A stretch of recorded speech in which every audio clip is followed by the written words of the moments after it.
আসসালামু আলাইকুম প্রিয় দর্শক। আমার পিছনে যে জিনিসটা দেখতে পাচ্ছেন এটার নাম হচ্ছে ট্রটিনেট। তো এটা নিয়ে বাংলাদেশিদের মধ্যে আগ্রহের শেষ নাই। তো এই ভিডিওতে আমি এটা সম্পর্কে আপনাদের এটা নিয়ে যত ইনফরমেশন আছে সেগুলো শেয়ার করার চেষ্টা করব। আর এটার স্পিড হচ্ছে 25 কিলোমিটার/আওয়ার এবং এক চার্জে মোটামুটি 15 কিলোমিটারের মতো চলতে পারে। আর এটা আপনি সাইকেল যেখানে যেখানে চলতে পারে রাস্তায়, সেই রাস্তাগুলোতে আপনি এটাও চালাইতে পারবেন। আর এটা বিভিন্ন সাইজের হয়ে থাকে আসলে। এটা মাঝারি সাইজের। আমি মূলত ফ্রান্সে থাকি। এখানে ছোট সিটিগুলোতে আসলে রাতের বেলায় বা অনেক সকালে ভোরে পাবলিক ট্রান্সপোর্ট কিন্তু থাকে না। তো সেই ক্ষেত্রে আপনার কিন্তু এই ধরনের যানবাহনগুলোই ভরসা, যাদের গাড়ি নেই। তো চলেন আপনাদেরকে চালায় দেখায়। এটা হালকা একটু পুশ করে তারপরে চালাতে হয়।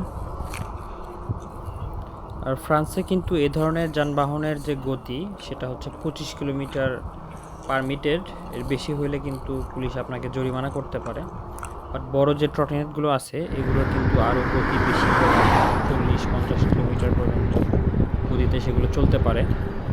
তো সেক্ষেত্রে কিন্তু পুলিশ আপনাকে ধরতে পারে আপনি যদি 25-এর বেশি চালান। আর বড় ট্রটিনেটগুলোর কিন্তু চার্জ ব্যাকআপ আরও বেশি হয়ে থাকে। ভিডিওটি ভালো লাগলে একটি লাইক দিবেন আর আমাদের পেজটাকে ফলো করে দিবেন, আমাদের ইউটিউবকে সাবস্ক্রাইব করবেন। ধন্যবাদ।